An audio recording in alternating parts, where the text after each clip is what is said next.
नमस्ते and welcome to geo brief by Shom. आज के एपिसोड में हम कौन कौन से टॉपिक्स डिस्कस करने वाले हैं।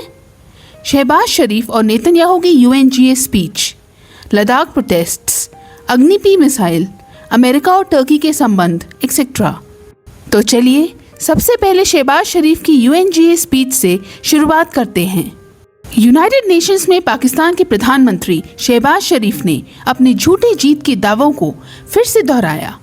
यूनाइटेड नेशंस जनरल असेंबली के 88th सेशन को एड्रेस करते हुए शरीफ ने कहा कि पाकिस्तान ने ऑपरेशन सिंदूर के दौरान 7 भारतीय एयरक्राफ्ट्स को गिराया था।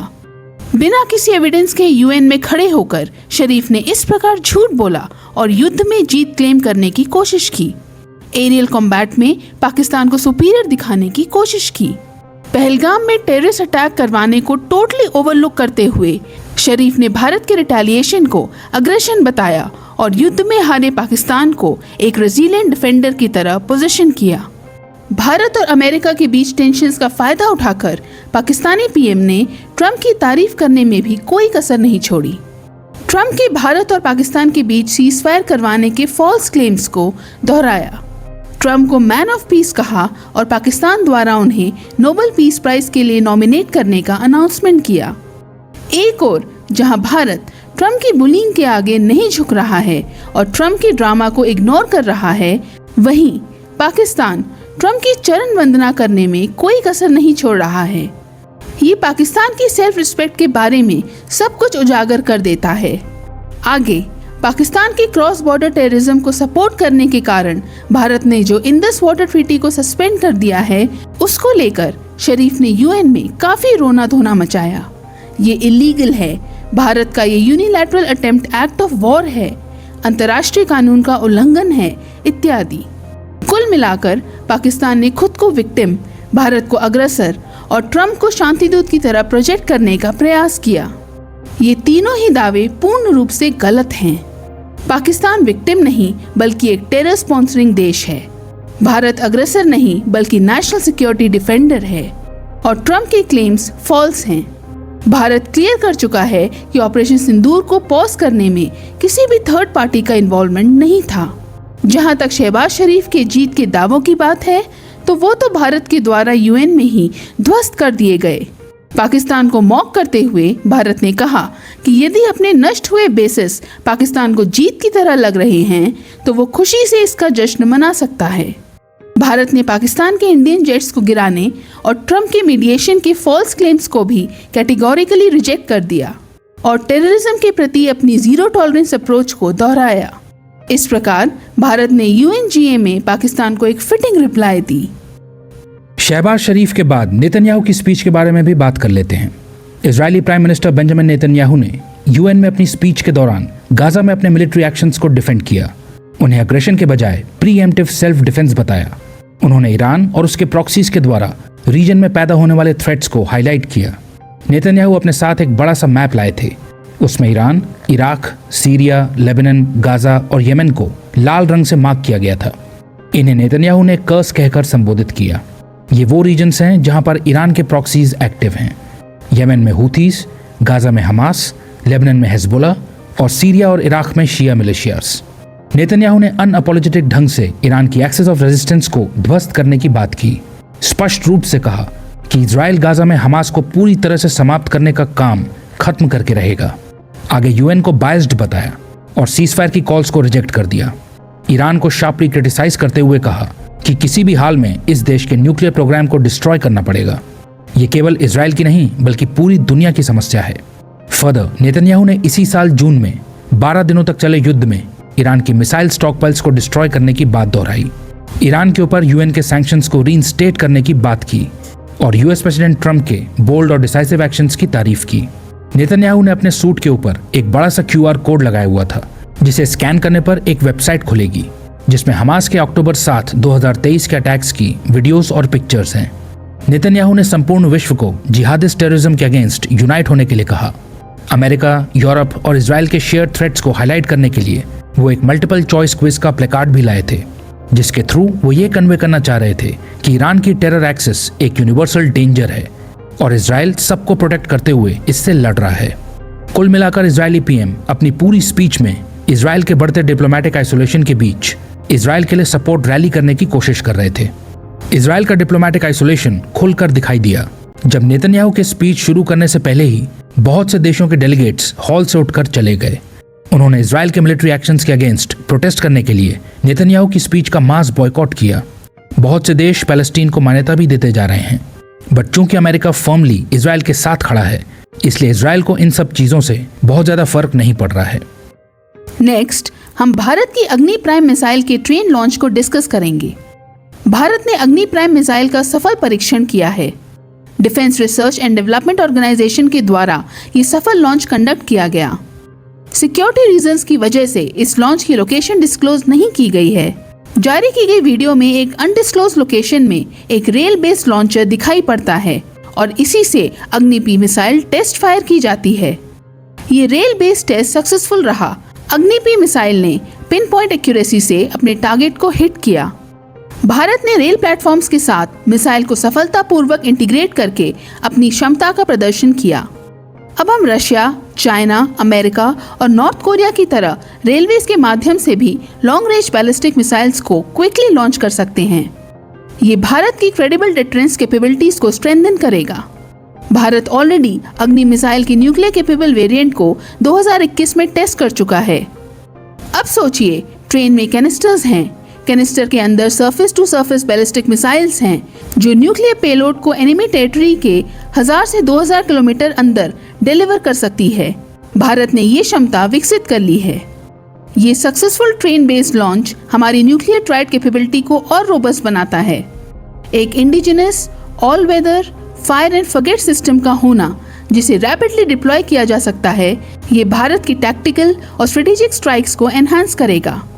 अब भारत अपने वास्ट 70,000 किलोमीटर के रेलवे नेटवर्क का इस्तेमाल करके मिसाइल्स को देश में जल्दी से कहीं भी रिलोकेट कर सकता है। ये हमारी स्ट्रेटेजिक मोबिलिटी के लिए गेम चेंजर साबित होगा। एक वॉलेटाइल नेबरहुड में कभी भी आने वाले थ्रेट्स और अग्रेशन को डिटर करने के लिए भारत के आर्सेनल में अब एक और वर्सेटाइल सिस्टम ऐड हो चुका है। नेक्स्ट हम अमेरिका और टर्की के संबंधों की बात करेंगे। रिसेंटली टर्किश प्रेसिडेंट रिसेप तायिप एर्दोगान ने यूएस प्रेसिडेंट डोनाल्ड ट्रंप से व्हाइट हाउस में मुलाकात की। इस बायलैटरल मीटिंग को टर्की और यूएस के टाइज में रीसेट की तरह देखा जा रहा है। एर्दोगान जो कि 6 साल के बाद व्हाइट हाउस आए थे, उन्होंने काफी देर तक ट्रंप के साथ डिस्कशन किया। पिछली बार एर्दोगान 2019 में अमेरिका आए थे। वो मीटिंग फेलियर साबित हुई थी। सीरिया में अमेरिका द्वारा बैक्ड कर्डिश फोर्सेस के अगेंस्ट टर्की के एक्शन से ट्रंप नाराज थे। उन्होंने टर्की के साथ ट्रेड टॉक्स को होल्ड कर दिया था और टर्की के ऊपर सैंक्शंस लगा दिए थे, जिससे अमेरिका और टर्की के संबंध खराब हो गए थे। फिर टर्की द्वारा रशिया से S-400 डिफेंस सिस्टम परचेस करने से संबंध और खराब हुए। अमेरिका ने टर्की को F-35 प्रोग्राम से बाहर कर दिया। टर्की की सीरिया को लेके यूएस से different policies, anti Israel stance और रशिया के साथ क्लोजनेस की वजह से अमेरिका और टर्की के संबंधों में सुधार नहीं हुआ। अब ट्रंप टर्की के साथ टाइज को सुधारना चाह रहे हैं। टर्की अमेरिका का एक नेटो एलाई है। उसकी स्ट्रेटेजिक लोकेशन और ब्लैक सी में उसके इन्फ्लुएंस को ओवरलुक नहीं किया जा सकता। टर्की यूक्रेन को ड्रोन सप्लाई करता है। उसने ही रशिया और यूक्रेन के बीच ग्रेन डील मीडिएट की थी। फिर सीरिया में असाद रजीम के अंत के बाद देश का नया लीडर अहमद अल शरा अमेरिका और टर्की दोनों को एक्सेप्टेबल है। टर्की अमेरिका का F-35 प्रोग्राम ज्वाइन करने में भी इच्छुक है और वो अपने F-16 फाइटर जेट्स के अपग्रेड्स को भी एक्वायर करना चाहता है। ट्रंप को यहाँ पर बिजनेस अपॉर्चुनिटी दिखाई दे रही है, स्पेशली जब भारत, कनाडा, स्पेन, पोर्टुगल और स्विट्जरलैंड जैसे देशों ने अमेरिका के F-35 एयरक्राफ्ट को रिजेक्ट कर दिया है। ट्रंप ये भी चाहते हैं कि टर्की रशिया से ऑयल इंपोर्ट करना बंद कर दे और अमेरिका के साथ अपना ट्रेड बढ़ाए। टर्की ने अमेरिका से 75 बोइंग 787 ड्रीमलाइनर एयरक्राफ्ट्स खरीदने की डील कर ली है। इससे अमेरिका के एक्सपोर्ट्स बूस्ट होंगे। साथ ही टर्की ने स्विस ट्रेडर मर्क्यूरिया के साथ 20 साल की LNG सप्लाई डील साइन कर ली है। मर्क्यूरिया टर्की को US सोर्स LNG डिलीवर करेगी, जिससे टर्की की रशिया पर डिपेंडेंस कम होगी। एडिशनली टर्की ने अमेरिका के साथ अपने बायलैटरल ट्रेड को $100 बिलियन तक पहुंचाने का टारगेट बनाया है। इन सभी डेवलपमेंट से ट्रंप काफी खुश हैं। ट्रांजैक्शनल फॉरेन पॉलिसी फॉलो करने वाले ट्रंप को इकोनॉमिक गेन के साथ साथ रशिया को कंटेन करने की अपॉर्चुनिटी भी दिखाई दे रही है। फिलहाल तो ट्रंप को क्विक गेन्स हो गए हैं, बट टर्की के साथ टाइज को सस्टेन करना चैलेंजिंग होगा। S-400 का अनरिजॉल्व्ड इशू, एर्दोगान का ह्यूमन राइट्स रिकॉर्ड, हमास के साथ टर्की के टाइज और टर्की का एंटी इजराइल स्टांस अमेरिका और टर्की के लॉन्ग टर्म टाइज को कॉम्प्लिकेट करेगा। आगे हम ट्रंप के लेटेस्ट टैरिफ्स की चर्चा करेंगे। अमेरिकी राष्ट्रपति डोनाल्ड ट्रंप ने नए टैरिफ्स अनाउंस कर दिए हैं। अब अमेरिका में इंपोर्ट होने वाली दवाइयों के ऊपर 100% टैरिफ्स लगाए जाएंगे। 1 अक्टूबर से अमेरिका में बाहर से जो भी ब्रांडेड या पेटेंटेड फार्मास्यूटिकल प्रोडक्ट्स आएंगे उन पे 100% टैरिफ्स लगेंगे। जेनरिक ड्रग्स को इन टैरिफ से एग्जेम्प्ट रखा गया है। ट्रंप नहीं चाहते हैं कि अमेरिका की मार्केट में लो कॉस्ट फॉरेन ड्रग्स की बाढ़ आ जाए।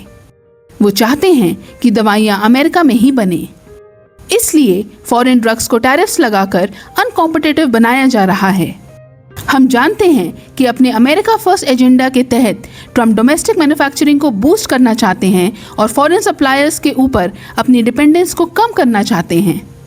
अभी फार्मास्यूटिकल्स के ऊपर लगे टैरिफ्स में भी अमेरिका में प्रोडक्शन शिफ्ट करने का इंसेंटिव दिया गया है। यदि कोई फार्मा कंपनी अमेरिका के अंदर मैन्युफैक्चरिंग प्लांट बनाती है तो उसे टैरिफ से एग्जेम्पशन मिलेगा।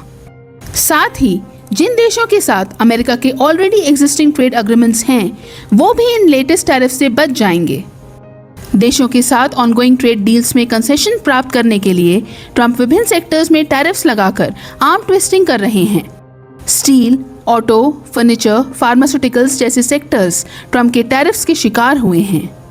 इन लेटेस्ट टैरिफ्स का भारत पर भी असर पड़ेगा क्योंकि भारत अमेरिका का टॉप फार्मा एक्सपोर्टर है।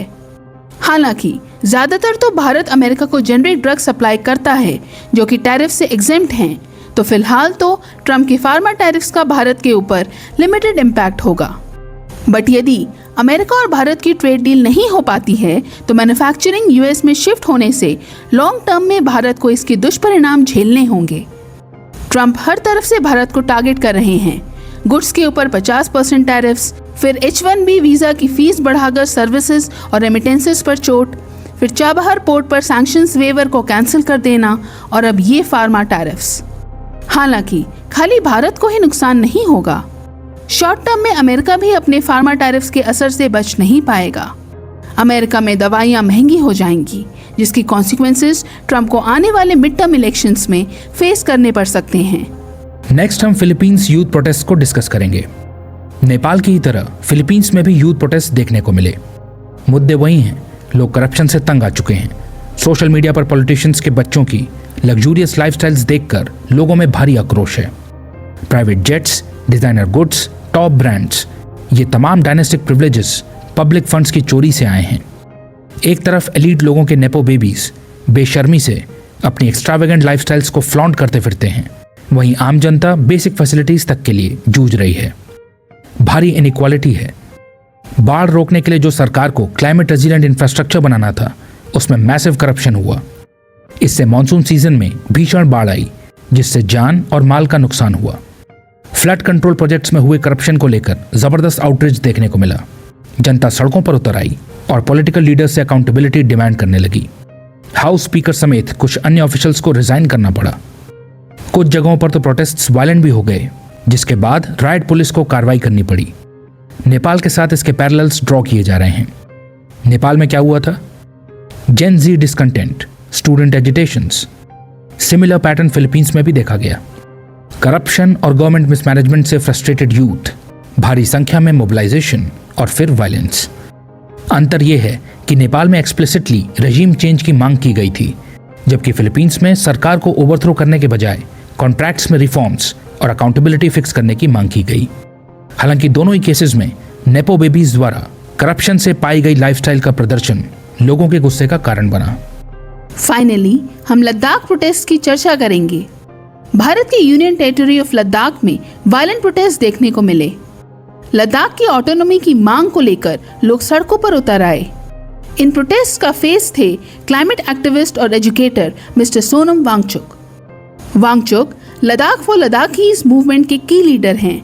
ये काफी समय से लद्दाख की ऑटोनॉमी की मांग करते आए हैं। 2019 में आर्टिकल 370 को एब्रोगेट करके जम्मू एंड कश्मीर राज्य को 2 यूनियन टेरिटरीज में बाइफर्केट किया गया था, union territory of Jammu and Kashmir और यूनियन टेरिटरी ऑफ लद्दाख। तब से लद्दाख एक यूनियन टेरिटरी है जिसके अंदर लेजिस्लेटिव असेंबली नहीं है और इसे डायरेक्टली लेफ्टिनेंट गवर्नर के द्वारा गवर्न किया जाता है। मिस्टर वांगचुक इस सेंट्रलाइज कंट्रोल को बदलना चाहते हैं। वो लद्दाख की स्टेटहुड और कॉन्स्टिट्यूशन के 6 शेड्यूल में लद्दाख के लिए सेफगार्ड्स की मांग करते आए हैं। उनकी लीडरशिप में लद्दाख की यूनिक ट्राइबल आइडेंटिटी, लैंड और एनवायरनमेंट के लिए कॉन्स्टिट्यूशनल सेफगार्ड्स की मांग के साथ लोग प्रोटेस्ट कर रहे थे, जब अचानक प्रोटेस्ट वायलेंट हो गए। सरकार का मानना है कि वांगचुक के प्रोवोकेटिव स्टेटमेंट्स ने अनरेस्ट कॉज किया।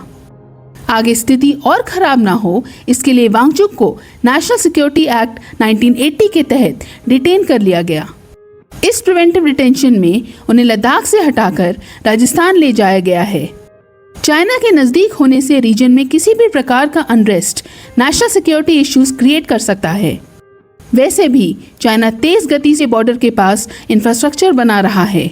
ऐसे में भारत को भी इसे काउंटर करने के लिए यहाँ पे क्रिटिकल इंफ्रास्ट्रक्चर बनाना पड़ेगा। तो केंद्र सरकार अभी ये अफोर्ड नहीं कर सकती है कि क्रिटिकल इंफ्रास्ट्रक्चर बनाने के लिए लोकल अप्रूवल के कारण डिलेज फेस करने पड़े।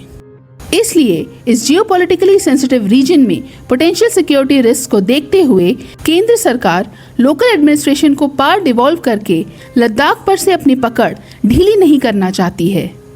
सीबीआई की जांच में मिली इरेगुलरिटीज के बाद सोनम वांगचुक की एनजीओ के अगेंस्ट एक्शन लिया गया है। वांगचुक लद्दाख में एक एनजीओ चलाते हैं। इसका नाम है students educational and cultural movement of Ladakh, short में सेकमॉल। होम मिनिस्ट्री ने इस एनजीओ के एफसीआरए रजिस्ट्रेशन को रिवोक कर दिया है। एफसीआरए यानी foreign contribution regulation act Bharat में एनजीओस को आने वाली फॉरेन फंडिंग को रेगुलेट करता है। सेकमॉल के एफसीआरए लाइसेंस के कैंसिल होने से अब ये एनजीओ फॉरेन डोनेशंस रिसीव नहीं कर पाएगी और जो फॉरेन फंडिंग ये ले चुकी थी उसे भी होम मिनिस्ट्री की परमिशन के बिना यूज नहीं कर पाएगी। अगले 3 साल तक सेकमॉल नए एफसीआरए के लिए अप्लाई भी नहीं कर पाएगी। सेकमॉल इंटरनेशनल फंडिंग पर बहुत ज्यादा निर्भर है, तो एफसीआरए लाइसेंस के कैंसिल होने से इसके ऑपरेशंस हैम्पर होंगे।